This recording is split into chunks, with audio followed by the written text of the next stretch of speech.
ಪ್ರಜಾಹಿತ ಸಂರಕ್ಷಣಾ charitable trust ಹಾಗೂ ಕನ್ನಡ ಮತ್ತು ಸಂಸ್ಕೃತಿ ಇಲಾಖೆ ಸಹಯೋಗದಲ್ಲಿ ನಗರದ ಜಿಸಿ ರಸ್ತೆಯಲ್ಲಿರುವ ರವೀಂದ್ರ ಕಲಾಕ್ಷೇತ್ರದ ನಯನ ಸಭಾಂಗಣದಲ್ಲಿ ನಾಡಿನ ವಿವಿಧ ಕ್ಷೇತ್ರಗಳಲ್ಲಿ ಗಣನೀಯ ಸೇವೆ ಮಾಡಿದ ಸಾಧಕರುಗಳಿಗೆ ನಾಲ್ವಡಿ ಕೃಷ್ಣರಾಜ ಒಡೆಯರ್ ಪ್ರಶಸ್ತಿ ನೀಡಿ ಪುರಸ್ಕರಿಸಲಾಯಿತು.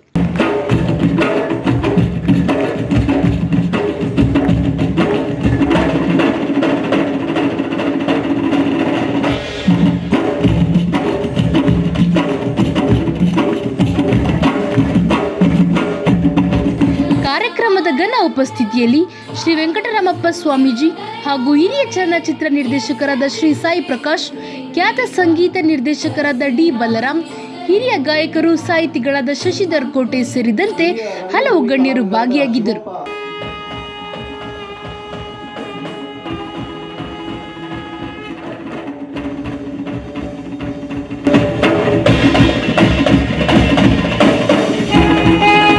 ಪ್ರಜಾಹಿತ ಸಂರಕ್ಷಣಾ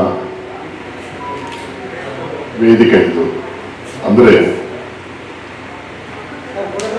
ಪ್ರಜೆಗಳ ಹಿತ ಆಗಬೇಕು, ಪ್ರಜೆಗಳಿಗೆ ಯಾರೊಬ್ಬರು ಅವರನ್ನ ಸಂರಕ್ಷಣೆ ಮಾಡಬೇಕು ಅನ್ನೋ ಸದುದ್ದೇಶದಿಂದ ಪ್ರಾರಂಭವಾಗಿರುವಂಥ ಈ ಸಂಸ್ಥೆ 106 ವರ್ಷ ಬಾಳ್ಲಿ ಅಂತ ನಾನು ಬಾಬಾನ್ ಪ್ರಾರ್ಥನೆ ಮಾಡ್ತೇನೆ.